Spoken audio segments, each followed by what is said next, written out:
talk to us about what this means for the power sector, we are joined by Mr. Dhaul, a DG at IPPAI. This is a body of power producers. Mr. Dhaul, thank you so much for speaking with us at NDTV Profit. First off, we'd like to wish you a happy birthday. We understand that you're joining us on your birthday. Wanted to understand this jump in power generation. Is it a surprise, or is it just because of the low base effect that we are seeing such a big jump? No, I don't think it's a surprise. I think the fact of the matter is, in fact, this proves the point that there's a huge demand for power. And the fact of the matter also is that whether you like it or not, this country is going to need a lot of power in times to come. So if you take a medium to long-term view, I'm very, very optimistic as far as the power sector is concerned. Having said that, my problem lies in the fact that the government has to take very, very, if I can say the word, extreme steps to make sure that by 2019, we have the substantive quantity of capacity addition, transmission addition and distribution that has to be done, which is not there on the drawing board right now. You need 250,000 megawatts of new power plants to come on board. We are having trouble with hanging on to those that we already have. Now, I believe that the problems that we are going through can be sorted out very quickly, and the government is very, very proactive, and I'm very excited about the fact that this government is extremely proactive, and one compliments them on that. Right. But there is a lot of detail and a lot of stumbling blocks that we need to sort out first. Right, but Mr. Dhaul, talking about the current situation, nobody disputes the fact that we are a power-starved country, and that has been the case for quite some time.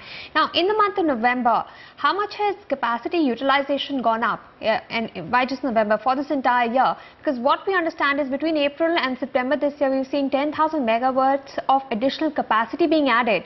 So, has utilization really gone up? You know, I don't know how to react to that, because on the one hand, yes, maybe utilization of the capacity has gone up, but on the other hand, you also find 20,000 megawatts of stranded capacity due to reasons of fuel. So what I'm trying to say is that there are issues in between which need to be sorted out very quickly if you really want to get the existing capacity to take off. There is a huge demand for power, there's no question about it. The problem lies in the fact that how are you going to add the other 250,000 megawatts by 2019? Because if those projects have to come up by then, they need to be on the drawing board and under construction and financial closing now. But right now, the banks are in no mood to look at the power sector because of the negative sentiment, because of certain recent developments that have taken place. Right, but we also hear that, even though generation is higher. So I'm hopeful of it getting... No, yeah. We're hopeful that these reforms will come through, but I'm hopeful of this getting resolved very quickly. But Mr. Dhaul, coal supply at most of these power plants is less than a week. And, the auctions and whatever now has been spoken about, reverse bidding for power players, that will still take time. What happens in the interim? Will utilization go down further? Could we see pressure on grids as well? Well, in the interim, I'll tell you what, I think in the interim it's very clear, and unnecessary confusion is being created. I think what will happen is the imports of coal will go up. Government is opening up and allowing people to buy coal from wherever they need to. The auction process, though I have my doubts it will happen as quickly as the government is hoping, will take a little longer. But that's not the main issue. The main issue is that the investor confidence has got a little shaken up because of certain developments. And I think the government needs to assert itself as the sovereign. It has to very clearly say that this is the government's policy and that's it. And there has to be a finality to it. You can't go around having all kinds of, objections being filed and litigations going on, which are unending. And that's not acceptable, because this is too critical a sector at a very critical point in India's economy, which needs to get cracking, needs to get moving. And I believe the government now is taking it seriously. Right. So what happens to the sentiment and confidence that investors have for this sector, given that now we're hearing that, the coal block auction is going to, at least the guidelines are going to be finalized very soon. The cabinet is going to take up the reserve pricing and the formula for that. We're hearing that a reverse bidding will happen for power companies because the government is keen that there be efficiency for production of power. And what we're also hearing is that, there could be a revision of tariffs and the hope is that it will be on the lower side should the cost of coal go down. So what do you make of all this? Does this inspire, if this does go through, will this inspire confidence in the sector? Honestly speaking, I think the government should get out of trying to micromanage and regulate the power sector. I think competition works very well. If you look at what happened to electricity prices, they were as high as 7, 8, 9, 10 rupees in 2008-9. When competition started coming in, the prices have crashed.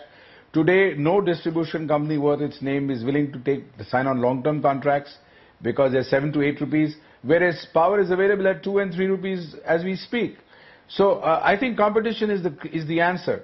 And I think trying to micromanage, what is going to be the cap, what is going to be the ceiling, who's going to do what, I think is a waste of time, number one. Number two, the amount of quantum of power that is really affected by the recent judgments. There were 46 odd mines which were actually operating. They should have been rewarded actually, but then the government decided to penalize them by putting the 295 rupees per ton penalty. Having said that, that's not the government order. Those guys who never did anything, never suffered anything. No, I know it's not a government order, but the government could have taken steps to instill some confidence that yes, if the court has found that something was not properly done, it will be done properly henceforth, and come up with something which would have given relief to those guys who actually worked hard and developed the mines. You see, developing a coal mine is not simple. It takes time. Right. It takes Mr. money. Dhaul? It takes effort. It takes clearances. Thank you so much. And there's a big gestation period. Right. Thank you so much, Mr. Dhaul, for speaking with us at NDTV Profit.